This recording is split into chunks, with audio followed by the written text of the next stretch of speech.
main highway talaga, yung daanan talaga papuntang Tacloban, yung mostly dinadaanan. Meda taga Palo. Oh. Talaga yung pinaka natamaan ng bagyong Yolanda. Grabe.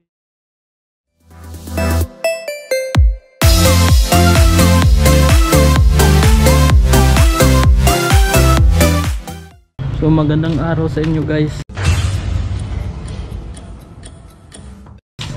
At ngayon, since day off ko nga sa trabaho, wala akong gagawin ngayon. Napansin ko yung motor ko is napakadumi na pala. Last July ko pa naalala yung last na nagwashing ako sa motor ko. At tingnan nyo naman guys, oh, napakadumi, lalo na sa ilalim. Tapos yung chain, oh, kinakalawang na guys. Napakatigas. Yan nyo guys, grabe ang dumi. Pasensya na talaga guys, hindi ko masyado naalagaan ito ngayon kasi nga sa trabaho ko ngayon is palagi ako nag-overtime dahil nga kulang sa manpower ngayon, dahil nga sa pandemic ngayon. Dumi. So June, July, August, September. So grabe. So mga 2 buwan ko na to hindi lininisan. So pero buti na lang yung disc brake is hindi kinakalawang. Pati rin dito. Grabe yung mags. Dilaw na pati yung tire. Oh, dilaw na, wala na. Pakadumi. So yun ang nagustuhan ko sa stock parts kasi hindi madali kalawangin. Kaya hindi ako muna nagpapalit ngayon ng mga yayamanin accessories. Kasi okay pa naman ako sa stock. Sa susunod na lang siguro. So ngayon guys, samahan niyo ako ngayon. Ipapawashing ko ito ngayon. Di muna ako magwawashing ito kasi wala akong masyadong time ngayon. So first time ko magpapawashing sa mga motor wash shop. Iwan ko anong tawag na.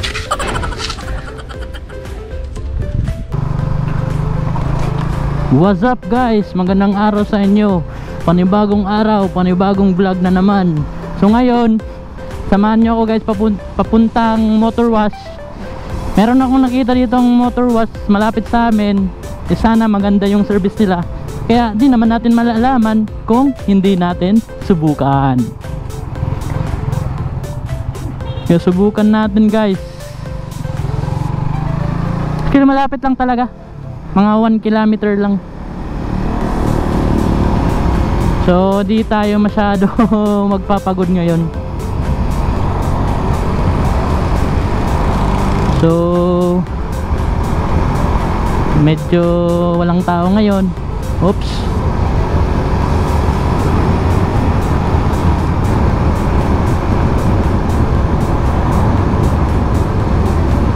So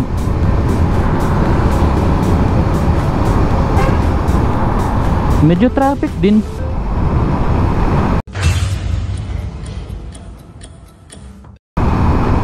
Marami ding sasakyan ngayon. Nasaan na yun? Dito ko lang yun nakita. Teka lang guys ha, mawawala eh. Saan ko ba yun nahanap? Dito lang yun eh. Malapit lang talaga yun dito. Baka nagsobra na ako ata.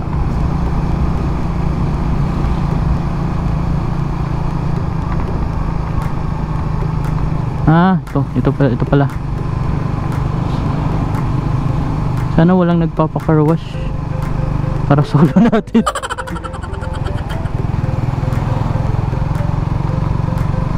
Para solo natin yung lugar. Guys ha, wala eh.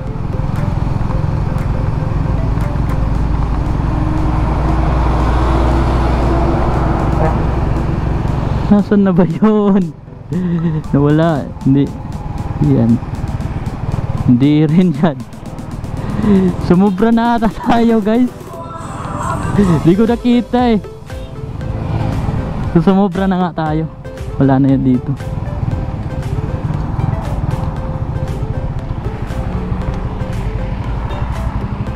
Good.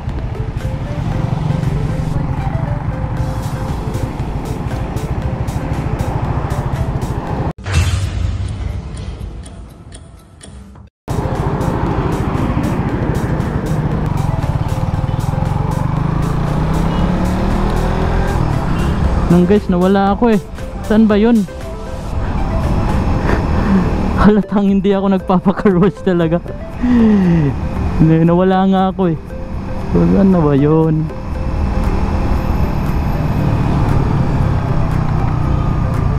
Hindi naman pwede, sirado sila.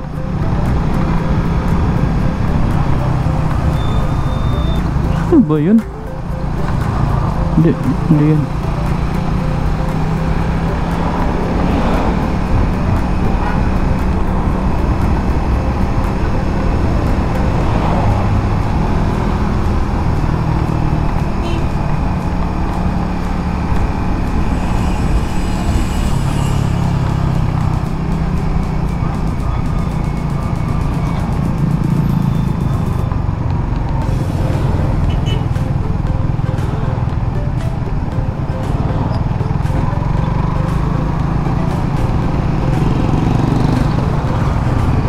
Ah, ito pala.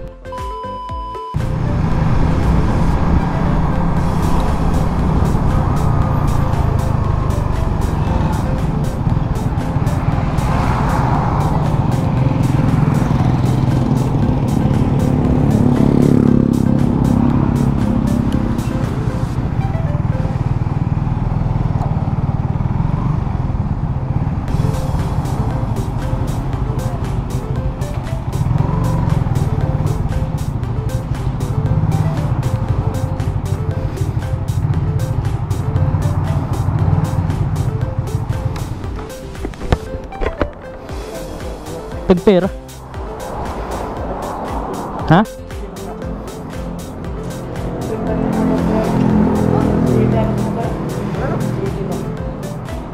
May wax, 100 sir.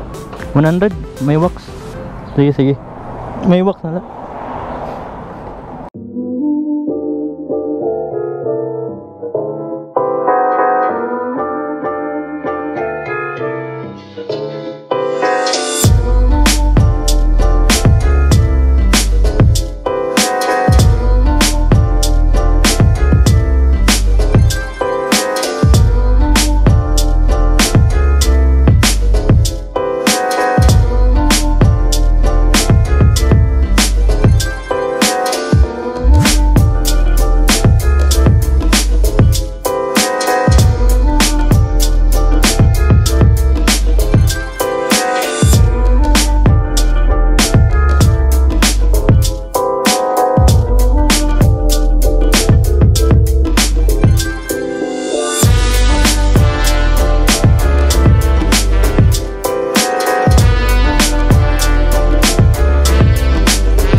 motherfucking Eagle Double G. Snoop Dogg.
So natapos rin ako guys. So what do you think guys?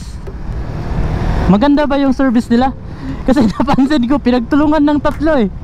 Yung paglinis ng aking motor pinagtulungan ng tatlo. Ewan ko, siguro wala silang masyadong customer kaya ganun nangyari. So para sa akin satisfied ako kasi yung natapos yung car wash, yung motor wash pala, na napawawa ko eh kasi ganun pala kaganda yung motor ko pag bagong linis. So para sa akin babalik talaga ako dun kasi maganda eh, kasi napansin ko kahit sa sulok pinupunasan nila eh. Meron silang pinupunas, siguro wax yun ang tinatawag nilang wax. Pero overall nga satisfied naman ako kasi may effort yung paglinis nila eh, hindi yung parang nagmamadali. So sa tingin nyo guys, 100 pesos. Actually yung pag motor wash daw is 80 pesos plus 20 pesos kung magpapawax ka. So siguro papawax na lang ako, diba? Kasi parang maganda naman eh. Kasi dapat sulitin ko na lang kasi susubukan ko eh. So first time ko nagpa car wash, okay naman. So guys, nandito na ako sa amin. So kita-kits sa susunod na vlog. At don't forget to subscribe to my channel guys, and like nyo naman this video para naman magkaroon ako ng inspiration. So hanggang sa muli guys, paalam.